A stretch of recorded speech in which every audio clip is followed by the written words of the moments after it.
Alright, YouTube, coming back with a slightly different video for anyone who's watched some of my earlier videos. As you may know, I'm a Mustang Mach-E electric car driver, but today I wanted to give a quick overview on this brand new Subaru Outback 2022 model. This is the premium edition. I figure I'd go through and give a quick overview on this one, and if anybody has any questions or would like to see more information, feel free to comment below. Okay, so we'll hop in the vehicle. Nice thunk from the door. So again, this is the premium. Just taking a quick tour around. Nice soft leather type material here, a fabric material here that's also very soft, some soft touch plastic here, kind of a faux carbon fiber, has some texture to it, breaks up the door a little bit. It's a good looking setup. This is the premium. It does not the premium, it does not have the leather wrap steering wheel, so there's no heated steering wheel in this one, which is fine. It does have the remote start. You can see the instrument panel here. There's a digital display in the middle that you can cycle through and get information from. Nice materials on the dash. And then with the premium, you get this giant center screen, 11 inches or so. In the base model, you would have two separate screens, one for your infotainment and one for your HVAC. This is all integrated into one. You do have some physical buttons here, as you can see, to control your temperature, your front defogger, your rear defogger that also does the heated mirrors that you find here. Got a little spot here with some slip material. You could definitely leave a phone in there if you'd like. This has the dark interior. You can see the two-tone on the seat. It's got the weather mats. We'll pull up the window sticker and go through it real quick. Okay, so you can see here, this is the Outback. This is the premium in the magnetic gray with the black interior. So you can just see what some of these features are. Bought this car for my wife. The minimum requirement that she has for automobiles is heated seats. She does not need anything else. But this thing has more than enough bells and whistles. Personally, I think the premium is the package to get. There could be an argument for the limited, and if you're looking for the turbocharged engine, you can go up to the XT. So this is the standard 4-cylinder engine, but you can see in the premium we do get the on-site, the lane departure stuff, all the safety features that you would expect from a Subaru. We're actually upgrading from a 2012 right there. You can see some of the additional features as I scroll down. I'm not going to read all these to you. Your standard basic warranty. And then as far as the additional add-ons, which start to bring this list price up closer to the premium. But again, I think the feature set is slightly better. But look at both if you're shopping around. I think premium and limited are really your best bet.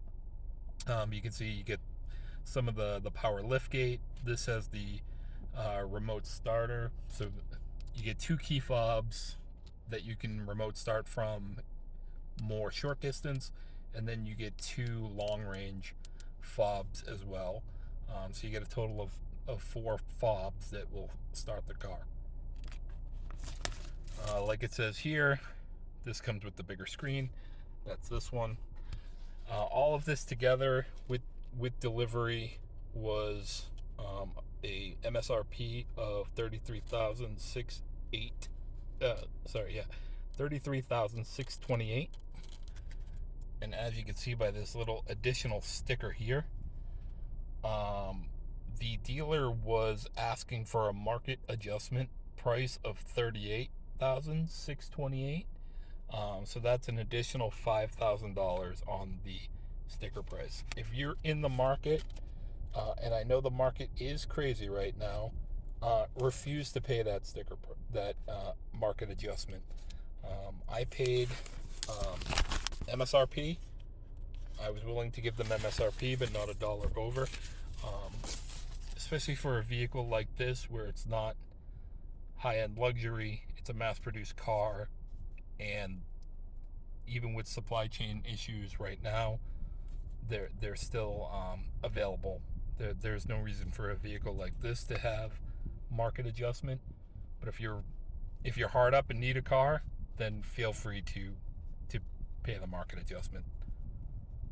I didn't, and I wouldn't. Again, nice materials throughout the vehicle. I kind of wish all car companies would stop with all this piano glossy stuff. That's going to get real dusty real quick. It's going to get oily. It gets a little dirty too fast. Up front here, come around, you see you have your auxiliary in, and you've got two USB ports. Unfortunately, these are both USB Type A, not the Type C that I would expect to see in a 2022 model vehicle. It's not the end of the world, but you would expect that there'd be USB-C today. I know Subaru can be a little bit behind when it comes to upgrading their technology. Once you're plugged into these ports here, the car does have the ability to play Android Auto or Apple CarPlay. I would lean that way personally. That's what I use. There is no wireless option for either one of those programs. So if wireless CarPlay is important to you, that's not going to be a function that you get with Subaru in their 2022 models. But there are devices that you can buy. I don't know that they're worth the price that they are, but if being wireless is that important to you, there are options for you there. All right, now I just jumped around to the back.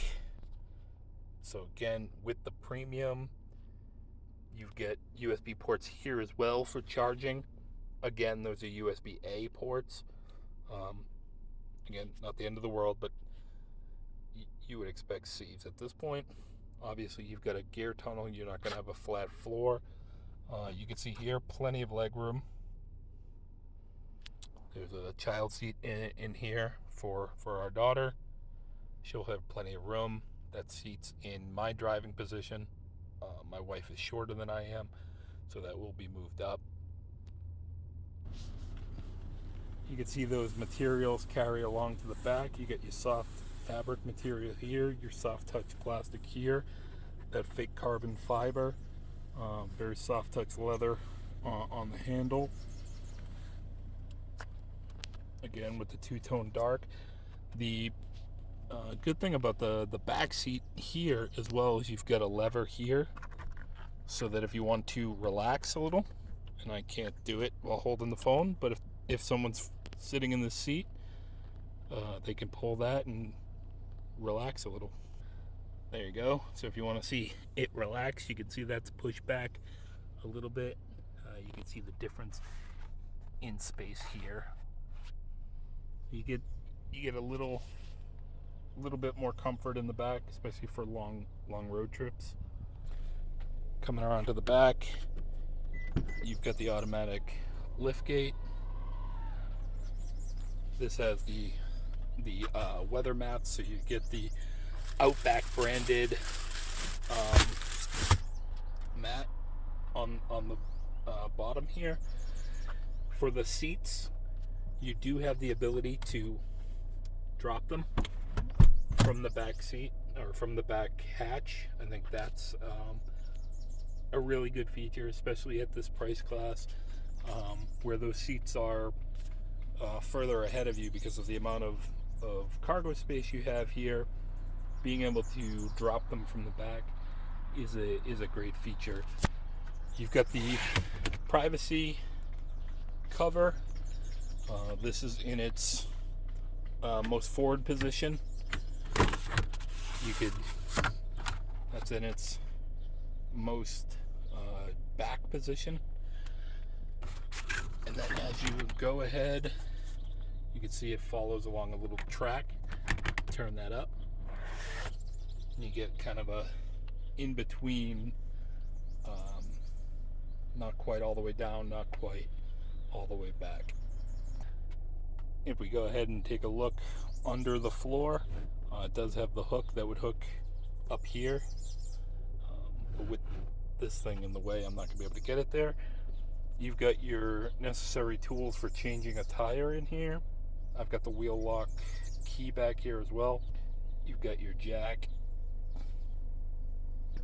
One really nice feature that you don't see car companies doing anymore is, rather than giving you a can of Fix-A-Flat and a pump, they actually give you a spare tire. Again, just the little things where, especially again at this price point, it's just nice to see little features like this. So, spare tire. It's sad that in today's day and age we have to say a spare tire is a feature, but there it is. So the back will automatically close as well. Going around the vehicle, you've got these tires. They look bigger than they are. They're definitely beefy tires, even though they are only size 225, 65, 17 inch. It's a big looking tire. I like the design on these premium rims here. They fit the car very well. You got the Outback logo on the side with a little bit of body cladding. You don't get that more plastic higher up on the door as you would in some of the more off-road options that they have. Almost body match color, body molding, but again, if you're a Subaru person, you know that body cladding is kind of their thing. Coming around the front, we do have the LED fog lights, as well as the LED lights up front. The premium, you get a slightly more, they call it the sport grille. Really the difference is that it's black rather than silver color. In the premium, you also get body match colored mirrors rather than the black. And then up top, you see that you've got the crossbars. Right now they're in their this position, but they can swing across, so that if you want to put kayak racks, as you can see, we've got the kayak sitting right there right now. If you want to put kayak racks up there, you can, but the crossbars don't need to be going across the roof at all times, which will help with aerodynamics. Nice little spoiler in the back. You got your brake light, nice lights there. A little bit of logos on the back as far as the Subaru name, the symmetrical all-wheel drive, the Outback. We have dogs, so I definitely like this little feature where you've got the plastic protection on the bumper. That'd be, again, good for when the dogs are jumping in and out of the car. As far as driver assistance, this has a lot of the features you would expect. So you've got your cruise control setting here off on the right side of the steering wheel, where you've got your lane distance keeper to set the distance between you and the vehicle in front of you. You've got your cruise control on and off. This would be to set it. This would be to increase your speed, decrease your speed.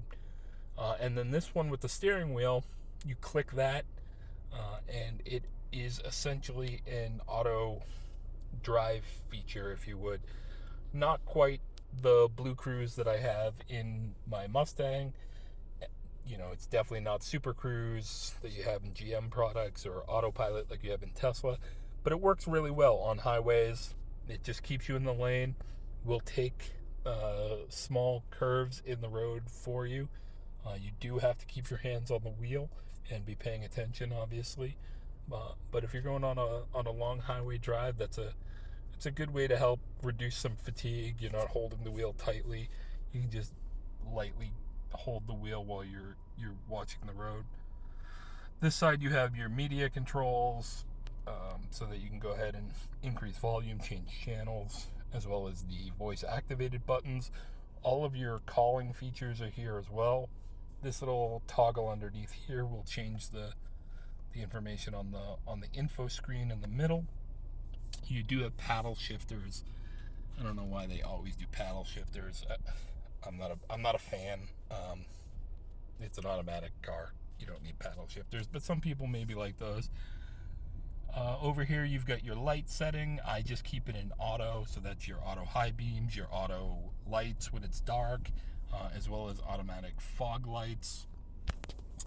Off to the side here, you've got some additional buttons to open the hatch, change your brightness of the screens, parking brake. You've got 2 levels of storage here. You got your short one there that you could probably fit a cell phone into. And then you've got your deeper one here, again with a 12 volt cigarette lighter style port. You get this little, not really sure what the point of that is, but it helps keep your drink slightly higher than the other person's drink. It gives it some ability to drain underneath right into the cup holder. Write in the comments what the point of this thing is. Alright, so that is the new 2022 Subaru Outback Premium. Again, if you guys have any questions, concerns, comments, I would love to hear them, read them below. I respond to everything. So, thanks, guys. Have a good day.